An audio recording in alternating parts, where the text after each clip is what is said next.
नमस्कार दोस्तों, मेरे इस वीडियो तथा YouTube channel career and motivation में आपका स्वागत है।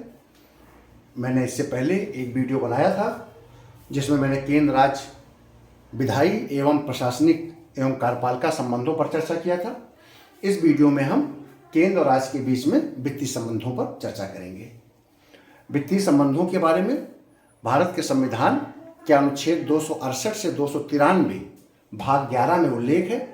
ऑब्जेक्टिव परीक्षा में पूछ देता है कि किस अनुच्छेद से किस अनुच्छेद के मध्य आपके केंद्र राज्य वित्तीय संबंधों का उल्लेख है।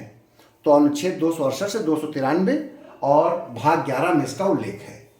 तो कुछ इसके महत्वपूर्ण जो अनुच्छेद हैं उनके बारे में हमारे चर्चा करना बहुत ज़रूरी है, क्योंकि जो सामान्य और छोटी परीक्षाएं हैं जैसे कि एसआई पुलिस हो गया, टीटी हो गया, पीजीटी है, इन परीक्षाओं में तो बहुत ही गंभीरता के साथ और बहुत ही गहन प्रश्न नहीं पूछा जाता है, बल्कि सामान्य प्रश्न पूछ लिया जाएगा कि अनुच्छेद 282 क्या है, अनुच्छेद 275 क्या है, वित्त आयोग का उल्लेख किस अनुच्छेद में है, ठीक है, वित्त आयोग के कौन पहले अध्यक्ष थे, 16वें वित्त आयोग के अध्यक्ष कौन है, ऐसे प्रश्न पूछे जाते हैं।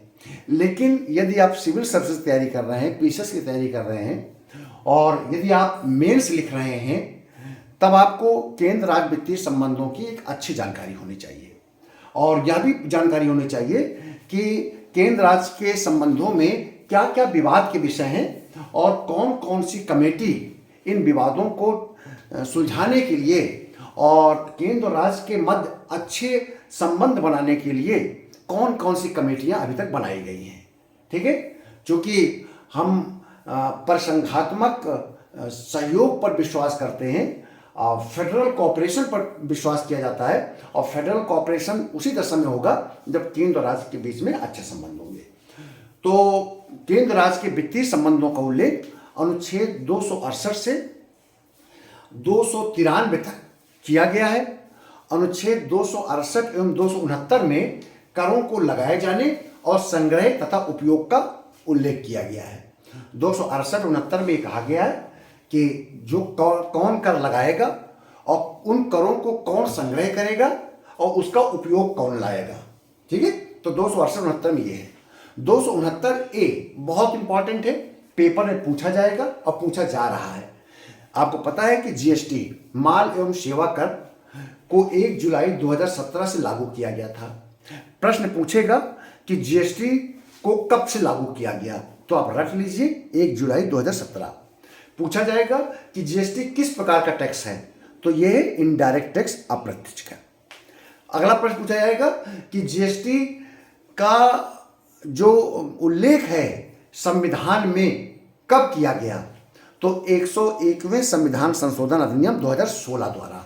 कौन सा संविधान संशोधन किया गया था? 101। पूछा जाएगा कि जीएसटी में कौन कौन से पूर्व के टैक्सों को शामिल किया गया है, तो इसमें एक्साइज ड्यूटी, सेवा कर, वैट, मनोरंजन कर आदि को शामिल कर दिया गया है जीएसटी में। ये जो पहले कर चलते थे, excise duty, service tax, VAT, value added tax, entertainment tax, ये सारे टैक्स जो है, विक्रय कर, ये सारे टैक्स अब आ गए हैं जीएसटी के अंदर, ठीक है। तो ये 269A याद रखिएगा, इसको 1 जुलाई 17 से माल एवं सेवा कर, गुड्स एंड सर्विस टैक्स को जोड़ा गया है। इसके अंदर क्वेश्चन आएगा कि जीएसटी परिषद इस जीएसटी को लागू करती है एक काउंसिल, उस काउंसिल का उल्लेख संविधान के किस अनुच्छेद में है, तो जीएसटी काउंसिल का उल्लेख संविधान के 279A में उसका उल्लेख किया गया है। और ये 101वें संविधान संशोधन द्वारा 101 कॉन्स्टिट्यूशनल अमेंडमेंट 2016 के द्वारा जीएसटी परिषद को भी गठित कर दिया गया था। इसका गठन सितंबर 16 में कर दिया गया था, ठीक है। और जीएसटी टैक्स को लागू कर दिया गया था 1 जुलाई 17 को। मानी बात है कि जब पहले हम परिषद का गठन करेंगे, और परिषद का काम ही है टैक्स की दरें तय करना, छूट का निर्धारण करना, कोई विवाद है उसका निवारण करना, तो जब ये सब निर्धारित कर दिया गया दरों को, तो 1 जुलाई 17 से जीएसटी को लगा दिया गया था। ऑब्जेक्टिव टाइप क्वेश्चन पूछा जाएगा कि जीएसटी परिषद का अध्यक्ष कौन होता है, तो ध्यान रखिएगा जीएसटी परिषद का अध्यक्ष सेंट्रल मिनिस्टर ऑफ फाइनेंस होते हैं। केंद्रीय वित्त मंत्री। ठीक है, आपको पता है इस समय कौन केंद्रीय वित्त मंत्री हैं? वर्तमान में निर्मला सीतारमण जी हैं। तो आप कह सकते हैं कि निर्मला सीतारमण जी इसकी अध्यक्ष हैं।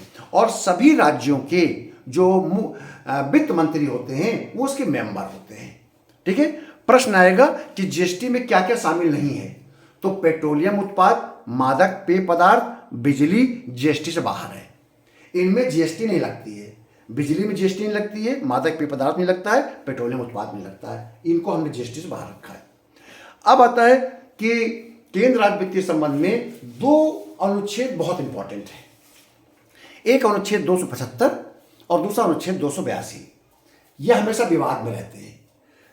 अनुच्छेद 275 में पूरा कंट्रोल है हमारी संसद का। ये 275 हमारे संचित निधि से जो धनराशि निकाली जाती है टैक्स के रूप में, तो उसकी अनुमति संसद के माध्यम से लेना पड़ता है। तो अनुच्छेद 275 से जो अनुदान दिया जाता है राज्यों को उनके विकास कार्य के लिए, उनके संतुलित विकास के लिए, उनके पिछड़े स्थिति को संभालने के लिए, तो अनुच्छेद 275 के अंतर्गत किस राज्य को किस रेशियो में, किस अनुपात में और किस मानक के आधार पर उनको विकास कार्य के लिए हम ग्रांट दें, इसका निर्णय वित्त आयोग की सिफारिश के आधार पर दिया जाता है। क्योंकि जो वित्त आयोग बनाया जाता है हर 5 वर्ष में, उसका एक सबसे महत्वपूर्ण काम है कि अनुच्छेद 275 में जिस ग्रांटिनेट का उल्लेख किया गया, सहायता अनुदान का उल्लेख किया गया है, उसके बारे में, उसके अनुदान के वितरण के बारे में आप निर्धारण करें कि किस राज्य को या राज्यों का अनुपात किस आधार पर किया जाए। ठीक है, तो ये वित्त आयोग को निर्णय लेना होता है और उसी निर्णय के आधार पर 5 वर्षों तक केंद्र शासित के जो हमारी संचित निधि से संसद कानून बनाकर अनुदान हर वर्ष देती है। तो अनुच्छेद 275 एक ऐसा भाग है जो कि संविधान के द्वारा स्वीकृत है, संसद के द्वारा निर्णय लिए जाने पर होता है, और जो वित्त आयोग है वह भी एक संवैधानिक संस्था है अनुच्छेद 280 के अंतर्गत। उसकी रिकमेंडेशन के आधार पर यह अनुदान राज्यों को दिया जाता है। अब यहीं पर एक अनुच्छेद और है जिसके संबंध में केंद्र और राज्य के बीच में विवाद उत्पन्न होता है। वो अनुच्छेद है 282। अनुच्छेद 275 के आधार पर हम वित्त आयोग के रिकमेंडेशन को ध्यान रखते हुए राज्यों के विकास के लिए ग्रांट देते हैं। लेकिन अनुच्छेद 280 एक ऐसा अनुच्छेद है जिसमें केंद्र सरकार अपने विवेक से, अपने मन से, अपने स्वेच्छा से किसी भी राज्य को सहायता राशि दे सकती है।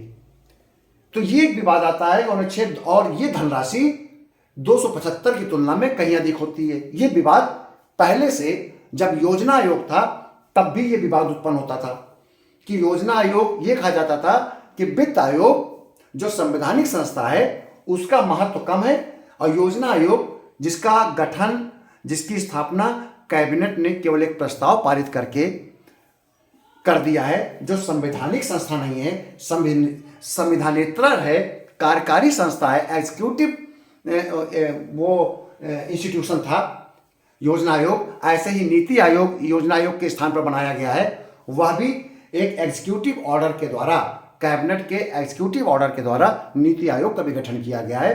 तो नीति आयोग और योजना आयोग अपने धनराशि के जो योजनाएं बनाती थे, योजना आयोग, नीति आयोग, उन योजनाओं को राज्यों में लागू कराने के लिए, केंद्र में लागू कराने के लिए वो अनुदान अनुच्छेद 282 के अंतर्गत केंद्र सरकार देती है।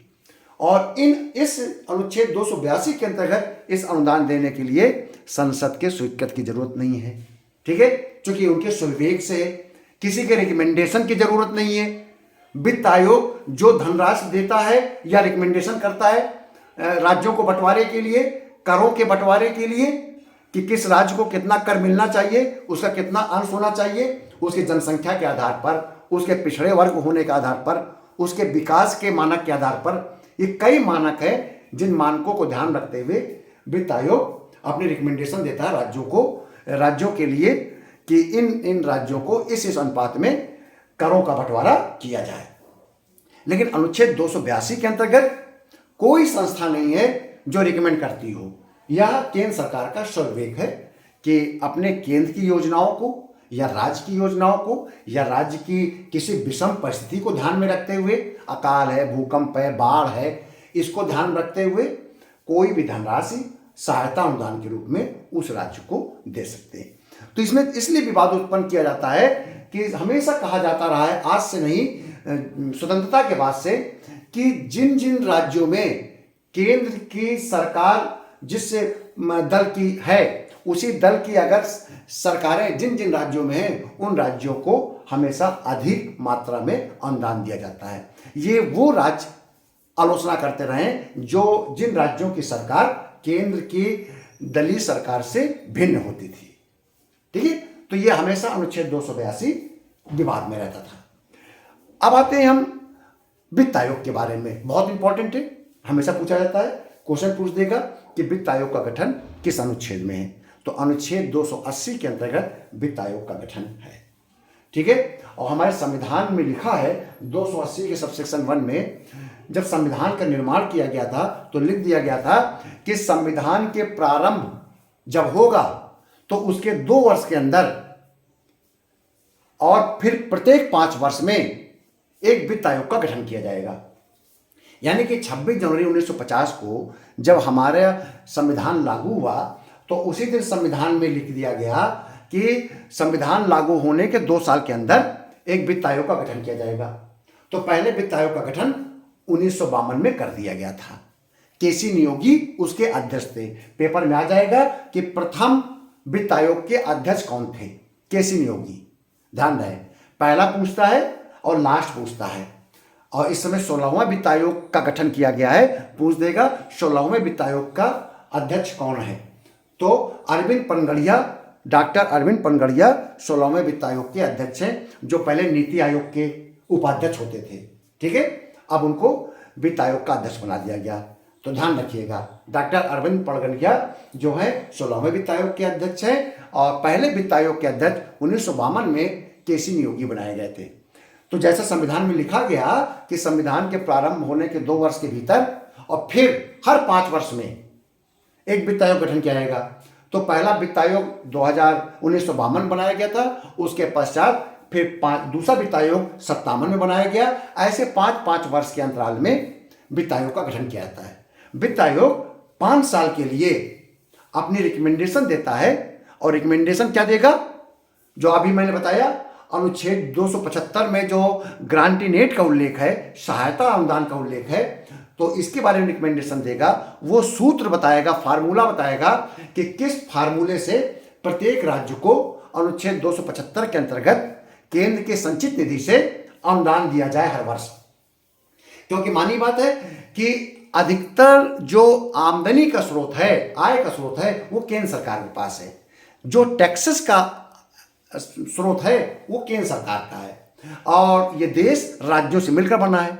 तो अधिक से अधिक विकास राज्यों का होना है, तो केंद्र को ही पैसा राज्यों में ही लगाना है।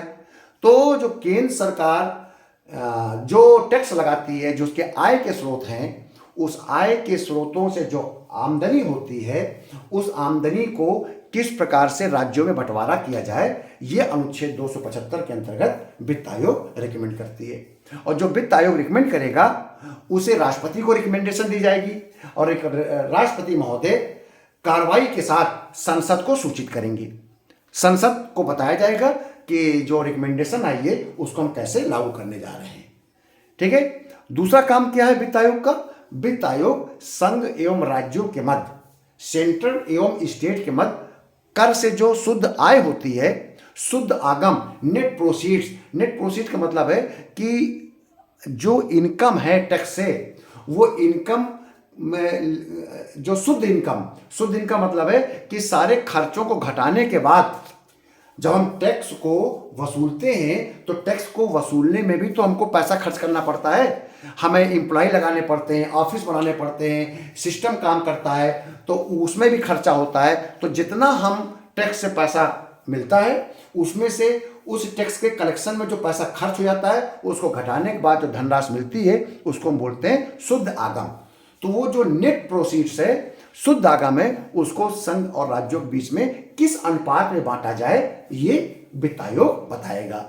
और इसलिए इसका इंपॉर्टेंट काम है क्योंकि वित्त आयोग के बारे में हमारे संविधान ने कह दिया था कि केंद्र और राज्य के बीच में कहीं पैसे को लेकर आपस में टकराव ना पैदा हो, इसलिए हमारे संविधान बनाने वाले इतने जागरूक और इतने विद्वान थे कि उन्होंने संविधान में ही उल्लेख कर दिया वित्त आयोग का कि वित्त आयोग इस काम को करेगा।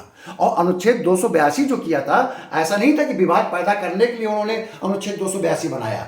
अनुच्छेद 282 केवल इसलिए बनाया कि वित्त आयोग के रिकमेंडेशन, मान लीजिए वित्त आयोग तो अपनी रिकमेंडेशन देने के बाद उसका कार्यकाल खत्म हो जाएगा।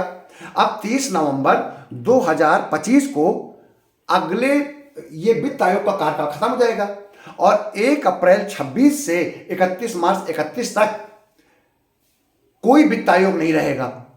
ठीक है, तो ये 5 साल केवल जो रिकमेंडेशन दे जाएगा 16वां वित्त आयोग, उसको लागू कराया जाएगा। इस बीच में अगर कोई किसी प्रकार की समस्या हो जाए और अधिक पैसे की जरूरत पड़ जाए तो उस समय वित्त आयोग तो अस्तित्व में होगा नहीं। इसीलिए हमारे संविधानविदों ने अनुच्छेद 282 का उल्लेख किया था कि केंद्र सरकार अपने विवेक से ऐसे जगहों पर खर्चा कर देगा जो वित्त आयोग की परिधि से बाहर होगा। लेकिन यही अनुच्छेद 282 आलोचना का प्रतीक बन गया। उन्होंने कहा, आलोचकों ने, कि वित्त आयोग से अलग हटकर एक बड़ी धनराशि केंद्र सरकार अपने सुविधा अनुसार और अपने मन चाहे या जहां उसको लगता है कि जहां उसको पैसा देने की जरूरत है, उन संस्थाओं को, उन सरकारों को वो धनराशि उपलब्ध कराती है। अनुच्छेद 282 के अंतर्गत केंद्र सरकार नगर निगम को, नगर पालिका को, ग्राम पंचायतों को, राज्य सरकारों को या किसी अन्य परिस्थिति अगर पैदा हो जाती है तो उनको अनुच्छेद 282 के अंतर्गत रिकमेंड कर सकती है। जो भारत सरकार योजनाएं चलाती है, जितनी भी योजनाएं चलती हैं, चूंकि वो उन योजनाओं को भी वो अनुच्छेद 282 के द्वारा फंड कर देती है। ठीक है, और तो आप समझ गए। तो 280 के अंतर्गत वित्त आयोग का गठन है, 281 के अंतर्गत वित्त आयोग की सिफारिशें हैं। पेपर में आएगा कि वित्त आयोग की रिपोर्ट का उल्लेख किस अनुच्छेद में है, तो वित्त आयोग की रिपोर्ट का उल्लेख अनुच्छेद 281 में है। जैसा कि मैंने बताया, 16वें वित्त आयोग का गठन 31 दिसंबर 2023 को हुआ था और 31 अक्टूबर 2025 तक इसको अपनी रिपोर्ट देनी है। लगभग 22 महीने का समय दिया गया। अब इसको 30 नवंबर 25 कर दिया गया बढ़ाकर, यानी कि 2 साल के अंदर, 22 महीने के अंदर ये अपनी रिपोर्ट दे देगा। कब, कितने समय के लिए देगा? 5 साल के लिए। ये रिपोर्ट लागू होगी 1 अप्रैल 26 से। जो सिफारिश देगा उसको लागू कराया जाएगा 1 अप्रैल 26 से 31 मार्च 31 तक। आपके पेपर में आएगा कि 16वें वित्त आयोग की सिफारिशें कब से कब तक लागू रहेंगी, तो आप याद रखिएगा 1 अप्रैल 26। आपके पेपर में आएगा 16वें वित्त आयोग के अध्यक्ष कौन है, तो डॉक्टर अरविंद पनगड़िया है। आपके पेपर में आएगा कि निम्न में से कौन 16वें वित्त आयोग के सदस्य नहीं है, तो ये चारों सदस्य के नाम याद कर लीजिए। पहला नाम है एएन झा, ये एक्सपेंडिचर सेक्रेटरी रहे हैं मिनिस्ट्री ऑफ फाइनेंस में, A N Jha. Annie George Mathew, ये स्पेशल सेक्रेटरी रही हैं एक्सपेंडिचर डिपार्टमेंट में। तीसरे हैं सौम्यकांत घोष, ये स्टेट बैंक ऑफ इंडिया के इकोनॉमिक एडवाइजर हैं। डॉक्टर मनोज पांडा, यह भी अर्थशास्त्री हैं। क्योंकि हमारे जो 4 सदस्य होते हैं उनको न्यायिक, उनको आर्थिक, न्यायिक, प्रशासनिक कार्यों का विशेषज्ञ होना चाहिए। ये नियमावली बनाई गई थी क्योंकि हमारे संविधान ने एक बात लिखी थी, ये कहा था कि जो वित्त आयोग होगा उसमें एक अध्यक्ष होगा और 4 सदस्य होंगे और इनकी योग्यता और सेवा शर्तें क्या होंगी इसके बारे में संसद कानून बनाएगी। तो ये बात तो लिखा था, तो जितना ये बात लिखा गया उसको पूरा फॉलो किया जा रहा है। एक अध्यक्ष होते हैं, 4 मेंबर होते हैं। और योग्यता के बारे में संसद ने निर्णय किया है। उसमें कहा है एक प्रशासनिक मामलों का विशेषज्ञ हो, एक सरकारी सेवा का अनुभव रखने वाला व्यक्ति हो, अर्थशास्त्री हो, सामाजिक जीवन में विशेष काम करने वाला व्यक्ति हो। तो ये जो मेंबर हैं ये इन्हीं से संबंधित हैं। डॉक्टर अरविंद पनगड़िया भी इकोनॉमिस्ट हैं, सोमकांत घोष इकोनॉमिस्ट हैं, एएन झा एनी जॉर्ज प्रशासनिक और कार्यपालिका के अधिकारी हैं। तो ये सभी लोग वित्त और प्रशासन और लीगल अधिकारी हैं, इसीलिए इनसे ये मिलकर वित्त आयोग बना है। ठीक है, तो आपका ये वित्त आयोग के बारे में जानकारी है। जब केंद्र और राज्य के संबंधों पर डिस्कशन करते हैं तो केंद्र और राज्य के संबंधों में बहुत ही विवाद की बात आती है कि इसमें विवाद भी बहुत है। क्या क्या विवाद का विषय है? तनाव का क्षेत्र रहता है और उन तनाव के क्षेत्र को आपस में अच्छे से निपटाने के लिए कई समितियां बनी। पिछले वीडियो मैंने उल्लेख किया था, सरकारिया आयोग का गठन किया गया था 1983 में और इसने रिपोर्ट दिया था 87 में। पेपर में आएगा सरकारिया आयोग का गठन किस सन में किया गया, तो आप लिख लीजिए 1983। इसने अपनी रिपोर्ट दिया था 87 में और रिपोर्ट को सार्वजनिक किया गया था 88 में। इसी प्रकार पुंछी आयोग का गठन किया गया था। पुंछी आयोग का गठन अप्रैल 2007 में किया गया और रिपोर्ट अप्रैल 2010 में आई। पेपर में जब बड़ा गुण पूछेगा क्वेश्चन तो कहेगा गठन कब हुआ और इसकी रिपोर्ट कब आई। तो ध्यान रहे, अप्रैल 2007 में पुंछी आयोग का गठन हुआ और 2010 अप्रैल में रिपोर्ट आई और एमएम पुंछी इसके अध्यक्ष थे। ये चीफ जस्टिस ऑफ इंडिया रहे हैं। ठीक, और ये दोनों सरकारी आयोग और पुंछी आयोग, इन दोनों का संबंध केंद्र राज्य संबंधों से था। केंद्र राज्य संबंधों के अच्छे बनाने के लिए कुछ इन्होंने गाइडलाइन जारी किया था। और केंद्र राज्य संबंधों में तनाव के क्षेत्र क्या आते हैं? नंबर 1 तो राज्यपाल की नियुक्ति एक तनाव का विषय है। राज्यपाल केंद्र सरकार का होता है और केंद्र के सत्ता दल से संबंधित व्यक्ति होता है। अगर वो उस राज्य में उसकी तैनाती की जाती है जिस राज्य में केंद्र से संबंधित राजनीतिक दल की सरकार नहीं होती है तो आपस में विवाद रहता है। इसलिए कुछ पैरामीटर्स बनाए थे आपके सरकारी आयोग ने और पुंछी आयोग ने, क्योंकि ये सब केवल रिकमेंडेशन देते हैं। स्वीकार करना न स्वीकार करना सरकार की पर डिपेंड करता है। तो पुंछी आयोग, सरकारी आयोग विवादों को निपटाने के लिए बनाया गया था कि आपस में विवाद न उत्पन्न हो, तो कुछ गाइडलाइंस दिया जाए और उस गाइडलाइंस को बहुत समय पर सरकार ने माना और बहुत समय पर सरकार ने नहीं माना। तो इस पर हम डिस्कशन कभी अगले वीडियो में करेंगे, जहां पर जब हम मेंस को ध्यान में रखते हुए केंद्र राज्य संबंधों पर डिस्कशन करेंगे। अभी चूंकि हम फैक्चुअल जानकारी आपको दे रहे हैं ऑब्जेक्टिव टाइप के पॉइंट ऑफ व्यू से, अगर आपको लगता है कि हम मेंस के पॉइंट ऑफ व्यू से भारत के में संघ और राज्य के संबंधों पर, कार्यपालिका, विधायी और वित्तीय संबंधों पर चर्चा करें, तो आप कमेंट्स करिए। जितना आप कमेंट्स करेंगे उतना ही आपके लिए लाभदायी रहेगा। ये चैनल निःशुल्क चैनल है, आपके लाभ के लिए है। हर प्रकार की चर्चा विधि और न्यायिक तथा कार्यपालिका एवं राजनीतिक इंटरनेशनल रिलेशन पर हर प्रकार की वीडियो आपके समझ मैं तैयार करके प्रस्तुत कर सकता हूं, बशर्ते आप उसके संबंध में आप अधिक से अधिक टिप्पणी करेंगे। बहुत बहुत धन्यवाद।